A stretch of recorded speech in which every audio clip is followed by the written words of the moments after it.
മൂന്ന് സംഖ്യകൾ 3:4:7 എന്ന അംശബന്ധത്തിലാണ്. അവയുടെ ശരാശരി 56. ഏറ്റവും വലിയ സംഖ്യ എത്ര? 3 സംഖ്യകളുണ്ട്. ആ 3 സംഖ്യകളുടെ റേഷ്യോ തന്നിട്ടുണ്ട് 3:4:7. പിന്നെന്താ പറയുക, ആ സംഖ്യകളുടെ ആവറേജ് പറയാം 56. നമുക്ക് അതിലത്തെ ഏറ്റവും വലിയ സംഖ്യയാണ് കാണുന്നത്. അപ്പോൾ ഈ സംഖ്യകളുടെ റേഷ്യോ 3:4:7 ആണ്. സംഖ്യകളുടെ അംശബന്ധം 3:4:7. അപ്പോൾ സംഖ്യകൾ എങ്ങനെ എടുക്കാം? നമുക്ക് 3x എന്നും 4x എന്നും 5x എന്നും എടുക്കാം. സംഖ്യകൾ അംശബന്ധം 3:4:7. അപ്പോൾ സംഖ്യകൾ 3x 4x 5x. ഇനി ഇതിൻ്റെ ശരാശരി എങ്ങനെ കാണുക?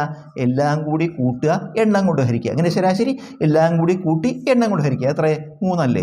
ശരാശരി നമുക്ക് ഇതിൻ്റെ എത്രയാണ്? സമം 56. കൂട്ടുക. 3 4 7 5 12. 3 4 7 5 12x കൂട്ടുമ്പോൾ 12x ബൈ 3 അങ്ങോട്ട് എടുത്തു. ബൈ 3 അങ്ങോട്ട് എടുക്കുമ്പോൾ ഇൻറ്റു 3 ആവും. 56 ഇൻറ്റു 3. 12x സമം ഇത് ഗുണിക്കുമ്പോൾ 3 6 18. 3 5 15 16 168.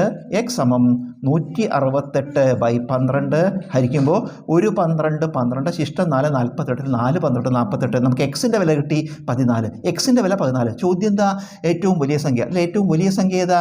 5x ആണ്. ഏറ്റവും വലിയ സംഖ്യ 5x. അതിൽ വില കൊടുക്കുക 5x.